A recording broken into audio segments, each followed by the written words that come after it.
परमेश्वर की बहुत बहुत धन्यवाद हो आज के दिन के लिए। और परमेश्वर आज तक हमारे साथ रहा, हर मुश्किल से हमें बचाया, यहाँ तक लेकर आया, इसलिए उसकी धन्यवाद हो। उसकी वचन के लिए भी धन्यवाद हो, जो वचन अटल है, जो वचन जीवित है, जो वचन के द्वारा हमें शांति और जीवन मिलती है, और जिस वचन के द्वारा हमारा जीवन भी बदलता है। चलिए आज उसी वचन से हम कुछ देखेंगे। भजन संहिता 118 उसका 8 और 9 यहाँ पर लिखा हुआ है, मनुष्य पर भरोसा करने की अपेक्षा परमेश्वर के ऊपर भरोसा करना या शरण लेना भला है। शासकों पर भरोसा करने की अपेक्षा प्रभु की शरण लेना भला है। हालेलुया। हमेशा, हर वक्त, हर परिस्थितियों में हमें एक चीज़ सीखने की ज़रूरत है कि हम परमेश्वर का शरण लें।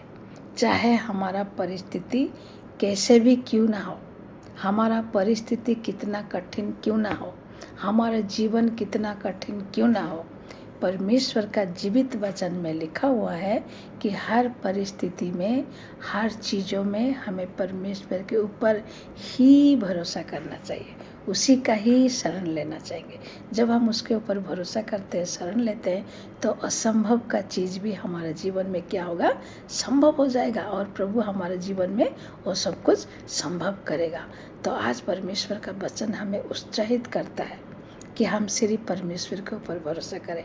कई बार क्या होता है, कभी कभी हमारे ज़िंदगी में मुश्किल आ जाती है, पैसा की कमी होती है या कुछ भी होता है, तो हम सबसे पहले हमारे आंखें लोगों के ऊपर जाता है, कभी कभी परिवार के ऊपर जाता है, कभी कभी भाई बहन के ऊपर जाता है, मम्मी पापा के ऊपर जाता है, या जिसने हमें पैसा देता हो या जिसके पास पैसा हो उसके पास हमारा मन जाता है। हम सोचते हैं शायद ये मदद करेगा, शायद वो मदद करेगा, लेकिन परमेश्वर का वचन कभी भी ऐसा नहीं लिखा है। परमेश्वर कहता है चाहे किसी भी चीज़ का कमी क्यों ना हो, सबसे पहले हम परमेश्वर का शरण लेना चाहिए। उसी का शरण में जाकर हमारा ज़रूरत को उसी का चरण में जाकर बताना है, ताकि वो हमारे लिए दरवाज़ा खोले। समझ रहे हैं? और मनुष्य ही है जो हमें मदद करेगा, लेकिन परमेश्वर जो उससे बोलेगा वो आके हमें मदद करेगा। इंसान के द्वारा भी हमें मदद मिल सकता है, लेकिन इंसान हमारा सोर्स नहीं है, परमेश्वर है। और एक वचन हम पढ़ेंगे, यिर्मयाह उसका 17, 5 से 8 अगर हम पढ़ेंगे तो इसमें भी बहुत ही सुंदर चीज़ लिखा हुआ है। मैं पूरा नहीं पढ़ूंगी, मैं कुछ पढ़ के आपको बता रही हूँ। इसमें ये लिखा है, आप इसको ज़रूर पढ़ लेना। प्रभु ये कहता है, वो मनुष्य शापित है जो आदमी पर भरोसा करता है। तो क्या ये वचन टूटेगा? क्या ये वचन खत्म हो सकता है? क्या ये वचन जीवित है? यस, ये जीवित है, ये जीवित वचन है, प्रभु ने लिखा है। और ये कह रहा है जो वो मनुष्य शापित है जो इंसान के ऊपर भरोसा रखता है। समझ रहे हैं? और जो हाड़ मांग से पुतले का सहारा लेता है, जो कि इंसान जो हड्डी और मांस में बना हुआ है। आज हम हैं, कल शायद हम नहीं रहेंगे, मिट्टी से हम आए हैं, मिट्टी में मिल जाएंगे, लेकिन चिरस्थायी है वो परमेश्वर, अनंत काल तक अस्थायी है।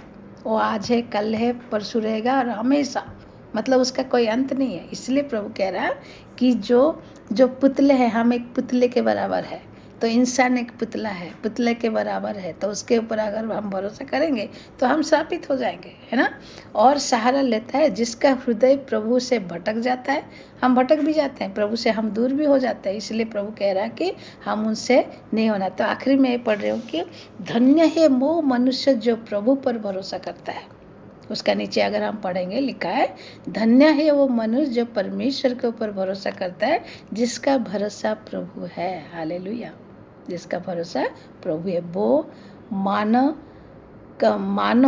कल कल करते झरने के पट पर रपा गया वृक्ष है। समझ रहे? मतलब झरने, जहाँ की आवाज़ करके झरना आती है, उसके साइड में जो पेड़ लगा गया है, वो पेड़ कितना सुंदर होगा, कितना अच्छा होगा, हाँ, कितना ग्रीन कलर होगा उसका, कितना सुंदर होगा। और जहाँ कहाँ गया, हाँ, जिसका भरोसा ही प्रभु है, वो मानो कल कल करते झरने के पट पर रोपा गया वृक्ष हो, जिसकी जड़ें गहरे पानी में होती है। हालेलुया। मतलब हमारा ज़िंदगी का जो जड़ है वो प्रभु में मजबूत रहेगा, चाहे कुछ भी हो जाए कभी भी सूखेगा नहीं। जब दोपहर के सूरज की प्रखर किरण उस पर पड़ती है तब वो उसकी गर्मी से नहीं मुरझाता।